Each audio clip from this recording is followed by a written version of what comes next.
Praise the Lord. இன்னைக்கு என் கூட சேர்ந்து ப்ரே பண்ண ரெடியாக இருக்கீங்களா? இன்னைக்கு காலையில் எல்லாரும் ப்ரே பண்ணீங்களா? Starting your day with prayer is very important. ஒவ்வொரு நாளும் ஜெபத்துடனே அந்த நாளை நீங்கள் துவங்கி ஆகலாம். ஏன்னு சொன்னால் மேத்யூ 6:33 இப்படியாக சொல்கிறது, முதலாவதாக தேவனுடைய ராஜ்யத்தையும் அவருடைய நீதியையும் தேடுங்கள், அப்பொழுது இவைகள் எல்லாம் உங்களுக்கு கூட கொடுக்கப்படும்.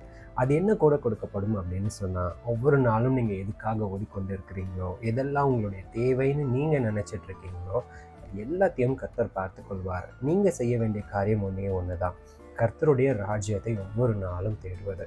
இன்னைக்கு நீங்கள் தேடுவீங்களா? வாங்க ஜெபிக்கலாம். கர்த்தாவே, இந்த ஜெப வேலைக்காக நன்றி செலுத்துகிறோம். எங்களுடைய ஒவ்வொரு நாளையும் உங்களுடைய கரத்தில் கொடுக்குறோம். ஆண்டவரே, எங்களுடைய நாளை ஜெபத்துடன் துவங்க கர்த்தர் கிருபை பாராட்டுங்க. ஒவ்வொரு நாளும் உம்மை தேடுகிறவர்களாகவும் உம்முடைய சமூகத்தில் நேரம் செலவிடுகிறவர்களாயும் நாங்கள் காணப்பட கிருபை பாராட்டுங்க. ஆண்டவரே, உமக்கு துதிகன மகிமையை செலுத்துகிறோம். என் இயேசுவின் மூலம் ஜெபம் கேளும் எங்கள் ஜீவனுள்ள நல்ல பிதாவே. ஆமென். God bless you.